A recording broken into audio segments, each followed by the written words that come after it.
talk show host, researcher, lecturer, writer, and historian. So I was around the corner at St. Clement's Church speaking at their Juneteenth celebration. Hey, Melanie, how you doing? All right. So how many people have heard me speak before? Okay, good.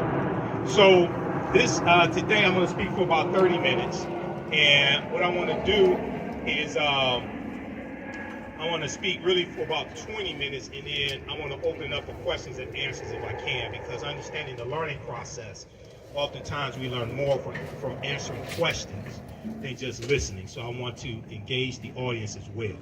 So Crystal contacted me, and she wanted me to talk some about the history of Juneteenth, which I've been doing all week. And also we're going to talk, connect this to the transatlantic slave trade as well, because all of this history is connected. Okay, so I've done a number of media interviews this week dealing with Juneteenth, and I was on the Tammy Mack show on Fox Business Soul, the streaming service, on Wednesday, and we were talking about Juneteenth as a federal holiday. Now, is that a good thing or bad thing? And when I teach about Juneteenth, and I have a 2.5-hour lecture dealing with the real history of Juneteenth. So my table is going to be set up over here. Be sure to come support the African History Network, because that helps finance what I do and helps me stay independent as much as possible and keep the bills paid and the lights on. Okay, that's where the money comes from. When I talk about the history of Juneteenth, even though it's a federal holiday, and that's a good thing, there's a lot of misinformation floating around about the history of Juneteenth. And I saw a lot of misinformation last year in the media, so I want to try to correct some of that history. So, some of that misinformation. So June 19th, 1865, what we celebrate is Juneteenth. Sometimes it was called Jubilee Day. Sometimes it was called Emancipation Day. That commemorates June 19th, 1865, when Major General Gordon Granger goes into Galveston, Texas. He arrives at the beach in Texas the day before with about 2,000 Union troops, okay? And they're there to enforce what's known as General Order Number 3, which is enforcing the Emancipation Proclamation, but also, and maybe even more importantly, to take back physical control of the state of Texas, because Texas seceded from the Union during the Civil War. Texas was part of the Confederacy. So it took a military force to take control of Texas and bring it back under Union control. That's what he was there to do. And he also delivered General Order Number 3, which basically said, and I'm not going to read the whole thing, but it basically said that the enslaved Africans there in Texas, there were about 250,000 of them, that they were free based upon the Emancipation Proclamation, and that they should stay on the plantations and negotiate wages with their former slave owners. Okay, now there's a few problems with the way this history is presented. Number one, now let me do my disclaimer. If you've heard me speak before, you know I say this disclaimer. I may say some things that are outside the circumference of your own awareness. Just because you never heard them before or disagree with them does not mean that they're not true. It just means you may have to do some research to understand what I'm talking about. So first of all, most of us were taught in school that the Emancipation Proclamation freed the slaves. Okay, however, who has ever read the Emancipation Proclamation? It's at archives.gov, which is the U.S. National Archives. I spent a lot of time doing research at archives.gov. It's at loc.gov, which is the Library of Congress website. They have all types of historical information and documents there. I do a lot of research at loc.gov. Who's ever read the Emancipation Proclamation? Okay, now how many of us were taught in school the Emancipation Proclamation freed the slaves? Okay, now how many of us know that's false, that the Emancipation Proclamation did not free the slaves? Okay, now if you read it, this is why I tell people, see, proper documentation ends all conversation. You don't have to believe a word that I say. Go research this for yourself. If we read the U.S. Constitution, if we read the Emancipation Proclamation, if we read the Declaration of Independence, if we read the 1964 Civil Rights Act, then a lot of this stuff we will understand, because unfortunately many African Americans don't understand history, don't understand law, and most Americans don't understand history, don't understand law, don't understand the Constitution either. The Emancipation Proclamation was a military strategy that Abraham Lincoln used to bring the South back into the Union. The goal was not to free the slaves. Lincoln was trying to keep the Union together. It was the preliminary Emancipation Proclamation was issued September 22nd, 1862, the year before. How many people know this? And how many people know? Raise your hand if you knew this. Okay. What it stated was the territories or states in rebellion that seceded from the Union and were part of the Confederate States of America, what we call the Confederacy. It stated that they had until January 1st, 1863 to come back into the Union. Otherwise, their slaves were going to be set free, because their slaves were their greatest resource that they had. They were the foundation of their wealth. When you read the statements of secession from like Mississippi and Texas and Alabama, things like this, they talked about how central to their way of life and their wealth their African slaves were. So they didn't come back into the Union. So he issues the Emancipation Proclamation January 1st, 1863. The problem is that Lincoln, and this was an executive order, the problem is Lincoln had no authority to tell the Confederacy to do anything, because they seceded from the Union. They set up their own government. They set up their own constitution. They set up their own monetary system. That'd be like Great Britain telling the United States that separates, and you had the American Revolutionary War, 1775, 1783, Declaration of Independence, July 4th, 1776, all of this. That's like Great Britain ordering the U.S. to do something. It's like, wait a second. This is our own sovereign government. You can't tell us to do anything. So they had no authority to do it. Now, it also, the Emancipation Proclamation also stated that the border states, so Maryland, Missouri, Kentucky, and Delaware, were states that stayed loyal to the Union. They were allowed to keep their slaves. Okay? When you study Maryland, Maryland did not free its slaves till November 1st, 1864. That's almost 2 years after the Emancipation Proclamation. So, like this morning, I was getting ready to speak around the corner at St. Clement's Church, and then come over here. I was watching MSNBC, Ali Velshi show, and they're talking about Juneteenth, and they said the Emancipation Proclamation freed the slaves, and this, and they said, oh, the black people in Galveston, Texas, found out 2.5 years later. And I'm sitting there, and I know it's Sunday morning, but I was cussing at the TV. I can't lie. I'm sitting there, and I'm like, who did the historical research for this? This is false. Okay? So, I don't want people to misunderstand me. I'm all for celebrating Juneteenth. But when we come together and celebrate Juneteenth, we have to correct the history of Juneteenth, and we have to protect the history of Juneteenth. We also have to protect it and make sure white corporations don't pimp Juneteenth. Okay? So we have to have enough respect for ourselves to go after them when they try to pimp Juneteenth as well. Okay, so one, the Emancipation Proclamation did not free the slaves. It's going to lead to slavery ending. Okay, and what happens is as the Union troops go throughout these Confederate territories, they're taking back control of these territories. But it takes military force to do this. Now, it's going to be the 13th Amendment. It's going to be the 13th Amendment. Yeah, let me have water, brother. Thank you. It's going to be the 13th Amendment, which is ratified December 6, 1865, which is going to legally end slavery, chattel slavery in this country. And that amends the U.S. Constitution, because the U.S. Constitution sanctions slavery. Article 4, Section 2 of the U.S. Constitution laid the foundation for the Fugitive Slave Act of 1793 and the Fugitive Slave Act of 1850. We know Article 1, Section 2, Clause 3 of the U.S. Constitution, what people call a 3/5 compromise, which is really misunderstood. It did not say we're 3/5 of a human being. It was, anybody ever read the U.S. Constitution? Raise your hand.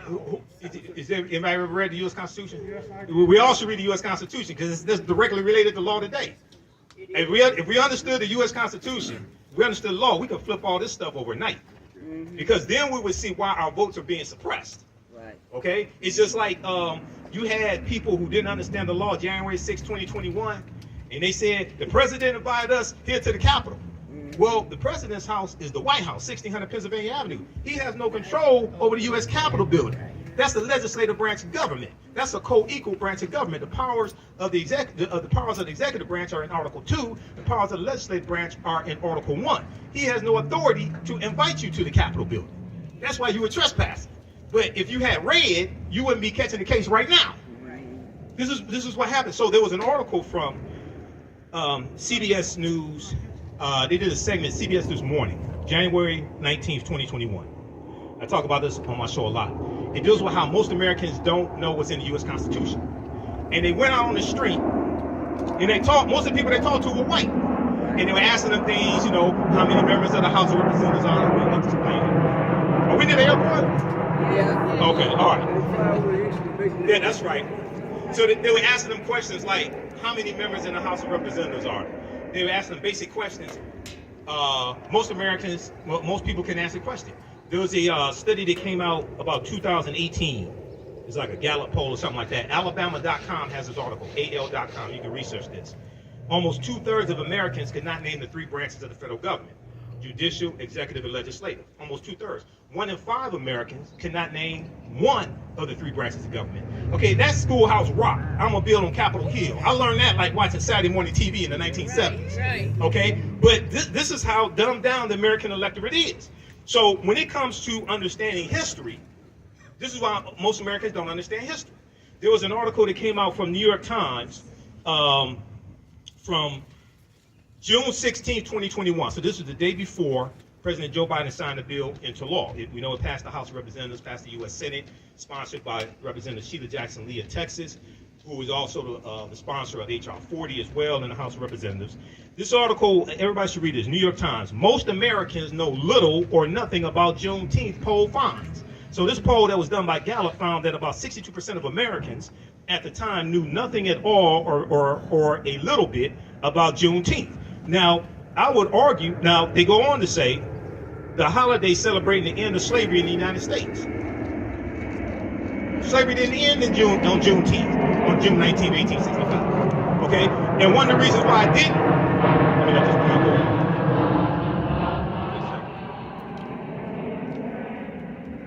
One of the reasons why slavery didn't end then is because some of the slave owners in Texas, not just Galveston, but some of the slave owners in Texas somehow kept the word away from their slaves or didn't abide by it if they got the word and kept them enslaved for an additional year. One of those slave owners was named Martha Gibbs.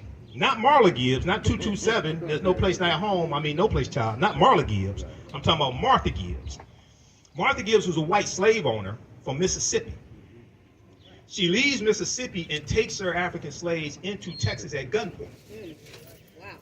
Texas was a safe haven for many slave owners because Texas was more removed from battles of the Civil War and there was less of a Union presence in Texas. So you had slave owners from surrounding southern states who fled into Texas with their slaves. Okay? Martha Gibbs was one of them. Well, she kept her enslaved Africans to the following year, 1866. She didn't care about the Emancipation Proclamation, none of that stuff. That didn't mean nothing to the, just like the domestic terrorists, laws don't mean nothing to them. Okay? Wink, wink. The laws don't mean nothing to them. Right. That didn't mean nothing. That didn't mean nothing to them. Those are their descendants that stormed the U.S. Capitol building. Right. Okay? All this is tied back to the Civil War, Reconstruction. Right. All this history is connected. Okay? All right. So you're going to have some that are still enslaved to 1866. Now, it's important to celebrate Juneteenth. Why? Because Juneteenth is a celebration of freedom. Okay, and they had celebrations. If you read some of the slave narratives, they had celebrations when they got the word in 1865, June 1865. Now, it's also important to understand that Major General Gordon Granger is going to go through various parts of Texas for a number of days, delivering General Order Number 3. June 19th is the date that was agreed upon to celebrate as when they got the news. But all the African slaves in Texas did not get the news on that date. They go through for a number of days and deliver the news also. So Juneteenth is a celebration of freedom. It's not our Independence Day because we weren't independent.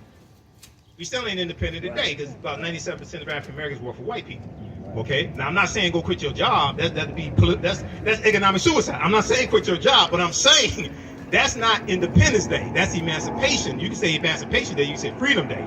But no, we weren't independent then. We're still not independent now. It's a more important holiday. It's a more important holiday for African Americans than the 4th of July, or what Dr. Shaka Musa Barashango called the 4th of July, Y-O-U-L-I-E. He wrote the books African People and European Holidays and Mental Genocide. How many people have read those books? Read those books, book 1 and book 2, because it deals with the origins of all the European holidays that we've been taught to celebrate in this country, including the 4th of July. And we know 1776, you know, they're fighting for their freedom in the American Revolution, but at the same time, you're enslaving African people. You have this paradox, okay?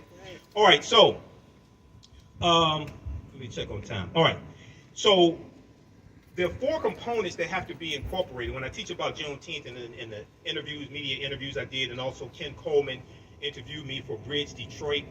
He did an article that came out Friday, I think it was, dealing with Juneteenth. He interviewed me for that, bridgedetroit.com. There are 4 components that I think have to be incorporated into any of these Juneteenth celebrations, which we should have, because usually I'm in Atlanta for their 3-day Juneteenth parade and music festival. I'm usually speaking there, and I'm a vendor. They have thousands of people that come through. They have at least 100 vendors each year, 100 black vendors, Caribbean vendors, African vendors, things like this. One, we have to incorporate history. We have to teach the real history of Juneteenth, what it was not. Teach the history of the Civil War and why the Civil War happened, okay? Because they're trying to keep the Union together. South Carolina was the first state to secede from the Union December 20th, 1865, about 6 weeks after Abraham Lincoln becomes president-elect for the newly formed Republican Party. Because the Republican Party wasn't founded in 1854, okay?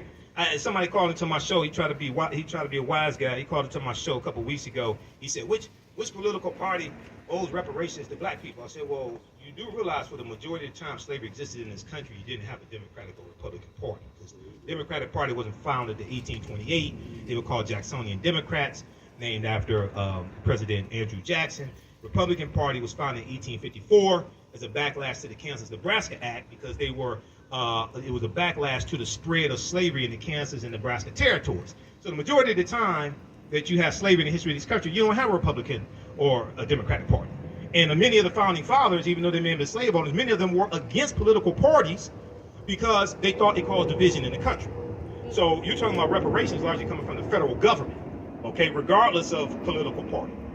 But you have to have a historical component to correct the history, protect the history, and deal with the real history of the Civil War, Juneteenth, and the Reconstruction Era. Reconstruction is extremely important, 1865 to 1877. The Reconstruction Era is taught very little in our schools, K through 12. There was a article from Time magazine, time.com, January 12, 2022, 6 days after the January 6th insurrection, the insurrection was a continuation of the Civil War and the political violence that brought about an end to Reconstruction. A new report finds that 45 states are failing to teach students about the period that shaped race relations after the Civil War. They're talking about Reconstruction. And in this article, they talk about how Reconstruction, understanding Reconstruction, is directly related to the police violence we see today in the murder of George Floyd, May 25th, 2020, the voter suppression laws enacted, especially after African-American voters voted in the 2020 election to elect President Joe Biden and Kamala Harris, but also the January 5th senatorial election in Georgia, because that's what really infuriated a lot of people. Right. Okay? The reason why it infuriated a lot of people, it wasn't just because John Ossoff won, and he's a Democrat, and he defeated David Perdue. His speaking is at the flyover. It's because Senator Reverend Raphael Warnock defeated Kelly Loeffler, and he became the first U.S. Senator from Georgia. People don't understand how monumental that was, what he did. What he did was beat the system. What I mean by beat the system, I'm not talking about the mail-in ballot system that Republicans voted into office in 2005 in Georgia. I'm talking about the 1963 law in Georgia championed by Denmark Groover, who was a segregationist Democrat in the state legislature in Georgia, which is why you have the runoff election law today in Georgia. That goes back to him, because they were trying to keep African Americans from having statewide power in Georgia. So to keep them from winning a statewide election, like senator, like governor, secretary of state. The reason why they did that was because in the primary election, if all the African Americans threw their votes behind one African American candidate, and then you had 2 or 3 or 4 white candidates, well, then the African American candidate could win. So they created this runoff election, so if nobody got 50% of the vote, then they could have a do-over, and all the white people, regardless of political affiliation, could throw all their votes behind one white candidate and defeat the African-American candidate. This is why you have the state runoff election right now in Georgia. Well, what Reverend Raphael Warnock did, and Stacey Abrams, and the New Georgia Project, and St. Ufa, and all the activists, they beat the system. This infuriated the white supremacists because they said this is not supposed to happen. So what does Georgia do? Then they passed Senate Bill 202 to change the laws, and then Republicans wanted to repeal the same absentee ballot law that they voted in the law in 2005. Because what happened was we started learning the law, so we used the mail-in ballot law to our advantage and beat them in the system that they created. They said, "Oh no, now it's all of a sudden now it's all this fraud. It's a whole big problem. Right. You used it for 15 years to vote your people into office. Now we learn the law. Now all of a sudden you want to change the law." Okay, so this is much bigger than just one election. This is just much bigger than just one person. This is actually understanding fighting against a system of white supremacy and racism. So read this article from time.com. And Juneteenth also connects us to the transatlantic slave trade, or the Great Ma'afa, as Dr. Marimba Ani calls it, who wrote the book Yurugu, an African-centered critique of European cultural thought and behavior. The Ma'afa is a Kiswahili term, which means the great disaster, refers to our Holocaust, the transatlantic slave trade. Because our Holocaust is different than other people's Holocaust. I don't have a problem with talking about other people's Holocaust. We can talk about the Holocaust of Jews. Now, when we talk about the Holocaust of Jews, you also have to talk about the killing of 50,000 Afro-Germans. Because Hitler also killed 50,000 Afro-Germans. Somehow that gets left out of the conversation. January 27th is the National Day of Remembrance of the Jewish Holocaust, okay? And it's January 27th because it was January 27th, 1945, I think it was, when the Soviet troops go into Poland and liberate the Holocaust survivors from the Auschwitz concentration camps, Auschwitz 1, 2, and 3. That's why it's on January 27th. So I was reading articles from Associated Press. I was reading coverage about the National Day of Remembrance of the Holocaust, January 27th. I'm like, why don't y'all talk about the Afro-Germans who were killed? That's part of the Holocaust also. We totally get left out of that conversation. But if we don't understand that history, we don't understand how to interject ourselves into that history. So Juneteenth also connects us to the transatlantic slave trade, which we see starts formally, most sources say 1441, with Anton Gonzalez going into present-day Mauritania, capturing about 12 Africans. But we know there's historical events that lead up to that happening. It doesn't just fall out of the sky. This goes back to the conflicts and the wars that the African Moors are having in Europe with Europeans. And the Moors intermixing into European society and losing control of various areas that they control, like Al-Andalus in the southern portion of Spain. And we see this backlash. Now the Moors are taking the teachings from ancient Kemet, ancient Egypt, the Nile Valley region of Africa, into Europe. They bring Europe out of the Dark Ages. These teachings saved Europe. If it had not been for the Moors, Europe probably would have been totally devastated by the Black Death, the bubonic plague. It hits in 1347 to 1400. Europe loses between 1/4 to 1/3 of the population. Estimates of somewhere between 25 million to 75 million people. But the Moors introduced science. They introduced new types of nautical instruments. They introduced the periodic tables. They introduced something they call alchemy. Today we call it chemistry. Al is the Arabic prefix. Algebra, alcohol, alchemy, things like this. They're introducing different types of surgical instruments. They're creating standards for physicians to pass, okay? The University of Salamanca in Spain, which is built by African, Moors, and Arabs, about 1285 AD, okay? So they're introducing, in a lot of the early universities in Europe, a lot of those professors are going to be Moors. So all these things that we taught Europeans came back to kick us in behind. Moors are going to introduce cotton and sugar.